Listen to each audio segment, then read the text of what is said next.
நாளைக்கான வீடியோவில் என்ன நடக்குன்னு சொல்லிட்டு பார்க்கலாம். வீடியோக்குள்ளே போகிறதுக்கு முன்னாடி நம்ம சேனலை லைக் அண்ட் சப்ஸ்கிரைப் பண்ணி சப்போர்ட் பண்ணுங்கள். ஃபஸ்ட்டு சீனில் வந்துட்டு வீட்டில் போய் அந்த பணியாரத்தை கொடுத்ததுமே, டே பசிக்குதுடா எடுத்து சாப்பிட்றவாடா, சை வாயலாம் நம்மன்னு கிடக்கு அப்படின்னு சொல்லிட்டு அப்பா வார்த்தை மாற்றி மாற்றி புலம்ப, சரி எடுத்து தின்னு அப்படின்னு சொல்லிடுறாங்க. அவங்க ரெண்டு பேரும் தெரியாதா கார பணியாரம் உப்பு புளி சட்னி எனக்கு ரொம்ப பிடிக்குமே ஐயோ அப்படின்னு சொல்லிட்டு எடுத்து நல்லா வந்துட்டு தொட்டுட்டு சாப்பிட்டுட்டு இருக்காங்க.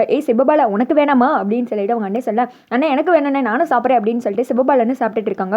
ஆகா வாசனையே தூக்குதே, இதை யார் பண்ணது சொல்லட்டுமா அப்படின்னு சொல்ல, விட்றா அவங்க சாப்பிடட்டுண்டா அப்படின்னு சொல்லிட்டு அவங்க அண்ணே சொல்கிறாங்க. இங்கிட்டு வந்துட்டு அவங்க அம்மா சொல்கிறாங்க, வாசனையை பார்த்தா இதை யார் பண்ணாங்க நானே சொல்லிடுவேன் அப்படின்னு சொல்ல, சும்மா இருமா அப்படின்னு சொல்லிட்டு அவங்க மைய சொல்லிட்டு இருக்க, வேற யார் செஞ்சாங்க, அந்த ரோட்டோரத்தில் உட்காந்துக்குமே அந்த பாட்டி தானே, அதோட கைப்போக்கம் தெரியாதா அப்படின்னு சொல்லிட்டு இருக்க, கிழிச்சாங்க, இது எங்கள் அண்ணி இசைக்கு செஞ்சது அப்படின்னு சொன்னதுமே ரெண்டு பேரும் வந்துட்டு ஷாக் ஆயிடுறாங்க. என்னது நசுக்கி செஞ்சதா, ஐயோ இலை எப்படிடே உங்கள் கையில் கொடுத்தா ஏதாவது கலந்துக்கிட்டு கொடுத்துட்டாளா, அவளை கொல்ல பார்த்தேன்ற கோவத்தில் ஐயோ கொலவரியோடு திரியிறாங்களே, ஏதாவது ஒரு பெட்டிக்கடையில் போய் ஒரு முறுக்காவது வாங்கி தும்மானா, மருமகளை குடும்பப்படுத்தினவருக்கு என்னடா முறுக்குன்னு அசிங்கப்படுத்துறாங்க, வீட்டுக்குள்ளேயுமே நம்மளுக்கு சங்கூதுறாங்கிற, ஐயோ எக்கா அப்படின்னு சொல்லிட்டு ஓடி போக இதை பார்த்து வந்துட்டு எல்லாம் சிரிச்சிட்டு இருக்காங்க. உடனே பாக்கிய சொல்றாங்க, சேர்ந்து வாழ வர சொன்னா வரமாட்டாளாம், ஆனா இந்த மாதிரி ஸ்டேஷன்ல போய் பாக்குறது பணியாரம் கொடுக்கறது இது மட்டும் செய்வாளா, இரு அவளை வச்சுக்கிறேன் அப்படின்னு சொல்லிட்டு பரணிக்கு தான் வந்துட்டு போனை போறாங்க. அந்த திக்கோ பரணி வந்துட்டு போன் அட்டன் பண்றாங்க. சொல்லுமா எல்லாம் தெரிஞ்சிருச்சா அப்படின்னு கேட்க, ஆமடி அவளுக்கு என்னடி மனசுல அப்படி ஒரு ஏத்தம்,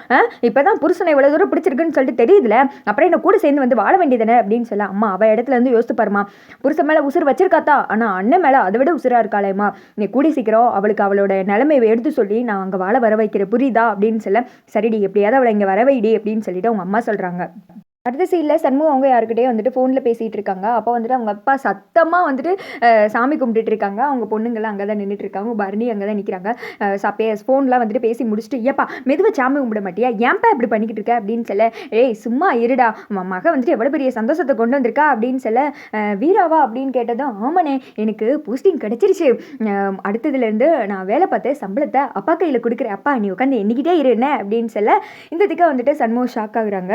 எப்படி அவன் சைன் போட்டு கொடுத்துட்டானா அப்படின்னு சொல்ல, அதெல்லாம் முத்துப்பாண்டி மாமா எப்பயே சைன் போட்டு அதை அமுச்சு விட்டாங்க, அதனால தான் இவ்வளோ சீக்கிரம் வேலை கிடைச்சிருக்கு அப்படின்னு சொல்லிட்டு வீரா சொன்னதுமே, பரவாயில்லையே நம்ம தான் தப்பா நினச்சிட்டோம் போல அப்படின்னு சொல்லிட்டு சண்முகம் பார்க்குறாங்க. எல்லாரும் இப்படி சந்தோஷமா பேசிட்டு இருக்க நேரத்திலே ரத்னா வந்துட்டு ஒரு பேப்பர் வந்துட்டு கையில் நீட்டுறாங்க. என்ன இது அப்படின்னு கேட்க, இந்த மாசத்துக்கு என்னோட பங்கு, நானும் வேலைக்கு போகிறேன், இந்த வீட்டில் தான் இருக்கேன், குளிக்கிறதுக்கு ஷாம்பு சோப்பு நான் சாப்பிட சாப்பாடுக்குன்னு எல்லாத்துக்கும் வந்துட்டு செலவு கொடுக்கணும்ல, என்னோட பங்கும் தேவைதானே, என்னதான் நான் உன்னோட தங்கச்சியாக இருந்தாலும் இப்போ உனக்குன்னு ஒரு குடும்பம் வந்துருச்சு, அதனால நீ உன்னோட குடும்பத்தை பார்க்கணும்ல அப்படின்னு சொல்ல, இந்த பக்கம் பரணிக்கு கோவம் தாங்க முடியல, அப்படியே முறைச்சு நின்று பார்த்துக்கிட்டு இருக்காங்க. இதெல்லாம் வந்துட்டு தேவையில்ல, எதுக்கு வந்துட்டு இப்படி பண்ணிட்டு இருக்க, ஒழுங்கா காசு எடுத்துக்கோ, நீ என்னோட தங்கச்சி, இத்தனை நாள் என்ன காசை வாங்கிட்டு தான் சோறு போட்டனா, கூட பிறந்த தங்கச்சிக்கு சோறு கூட என்னால் போட தெரியாதா அப்படின்னு சொல்ல, இந்த திக்கா அவங்க அப்பா சொல்றாங்க, என்னலே இந்த வீட்டில் என்ன புதுசாக நடக்கு, உங்களுக்கு என்ன கோட்டி பிடிச்சிக்கிடுச்சா அப்படின்னு சொல்ல, இந்த திக்கா வந்துட்டு பரணிக்கு எரிச்சல் தாங்கலை. திட்டுறதுக்காக வரவங்களையும் இசைக்கு சும்மா இருக்காம, நான் தான் இந்த வீட்டில் சும்மா இருக்கேன், எல்லாரும் அவங்க பங்கு கொடுக்கணுமானே, நான் என்ன பண்ணுறது, வீராவும் வேலைக்கு போகிறா, ரத்னாக்காவும் வேலை பார்க்குது, அப்போ நான் தானே தெண்டமாக இருக்கேன் அப்படின்னு சொல்லிட்டு கையில் அவங்க வலையில பார்க்குறாங்க. இந்த வலையில வச்சுக்கிறியா அப்படின்னு சொல்ல, உங்களுக்கு எல்லாம் என்ன கிறுக்கு பிடிச்சிருக்கா, நான் தெரியாமல் கேட்டுட்டு இருக்கேன், தாய் மடியில் படுக்கிறதுக்கும் தாய் வீட்டில் சாப்பிட்றதுக்கும் இப்படி தான் சோறு கொடுப்பாங்களா, இது என்ன வீடா லாட்ஜா ஹாஸ்டலா, என்ன பண்ணிட்டு இருக்கீங்க நீங்கள், இங்கே பாரு நீ என்னதான் குறி வச்சு சொல்கிறேன்னு எனக்கு நல்லாவே தெரியுதா, நான் எனக்குமே இந்த குடும்பத்தை வேற எதாவது நினச்சதே கிடையாது, நீங்கள் இவனோட தங்கச்சிங்களுக்கு சோறு போட இப்படி தான் காசை வாங்கிட்டு சோறு போடுவாங்களா, நீங்கள் பண்ணுறது எதுவுமே சரி கிடையாது அப்படின்னு சொல்ல, இல்லை பரணி இவ வேலைக்கு போகிறா, அக்கா ஆல்ரெடி வேலை பார்க்கு, அப்படி பார்த்தா நான் தானே தெண்டமாக இருக்கேன், அப்போ நான் தானே காசு கொடுக்கணும், இதை வச்சுக்கோ அப்போ வாங்கிக்கோ அப்படின்னு சொல்ல, இங்கே பாரு என்னை மேலும் மேலே எரிச்சப்படுத்திட்டே இருக்க, என்னடா இவளுக்கு இவ்வளவு தூரம் பேசிட்டு இருக்காங்க, நீ பட்டுக்கு அமைதியாகவே நின்றுக்கிட்டு இருக்க, உனக்கு என்ன அறிவு இல்லையா, ஏதாவது ஒன்று சொல்லு, இங்கே பாரு நீ அந்த வலையில இப்போ கையில் போட போறியா இல்லையா, ஒழுங்க 3 பேர் போய் படுத்துங்க போங்க, உங்களை பார்த்தாலே கோங்கோமா வருது, இன்னும் தடப்பள்ளியெல்லாம் பேசிட்டு இருக்காதீங்க, உங்கள் காசு யாருக்கு வேணும் அப்படின்னு சொல்லிட்டு திட்டி வந்துட்டு அமுச்சு விட்டுறாங்க. பரணி அங்கேருந்து எல்லாருமே வந்துட்டு கிளம்பிடுறாங்க. சண்முகம் வந்துட்டு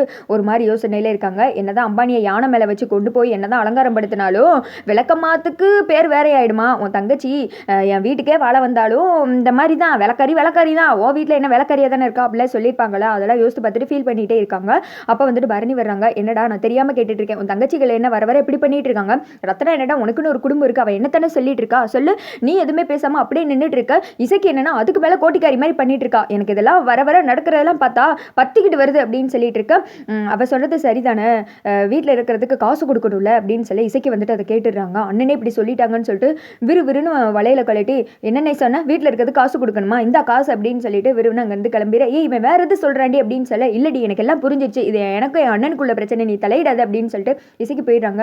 என்னடா நடக்குதுங்க அப்படின்னு சொல்ல இதெல்லாம் நல்லதுக்கு தான் எல்லாம் நல்லது நடக்கும்போது உனக்கு புரியும் அப்படின்னு சொல்லிடுறாங்க. அடுத்த சீனில் சண்முகம் உடன்குடி வெட்டுக்கிளி எல்லாருமே இருக்காங்க. வந்த நோட்டீஸ்லாம் வந்துட்டு பார்த்துட்டு இருக்காங்க. ஒருத்தன் என்னன்னா சுத்திகரிப்பு தொட்டி வரணுங்க, இன்னொருத்தன் என்னன்னா வரவேணாங்க அப்படின்னு சொல்ல அந்த வரவேணான்னு சொன்னவனுக்கு பக்கத்தில் தான் வரப்போகுது, அவன் வீடு அங்கே தான் இருக்குது, அதனால தான் இப்படி நோட்டீஸ் கொடுத்துருக்கான் அப்படின்னு சொல்ல அப்படியா அப்படின்னு சொல்லி இவங்க பார்த்துக்கிட்டு இருக்க திடீர்னு வந்துட்டு அப்பள பாக்கெட்டா ஒரு டிவிஎஸ் 50 ஏற்றிட்டு போகிற மாதிரி இருக்குது. இது யாடா நம்ம கடைக்கே டப் கொடுக்குறது அப்படின்னு சொல்லிட்டு வண்டி எடுத்துகிட்டு வேகமாக மறைச்சு போய் பார்த்தா நம்ம இசைக்கு கண்ணாடியோட மாசானிக்கு அதோட பார்த்தீங்கன்னா வீடியோ முடிஞ்சிருது.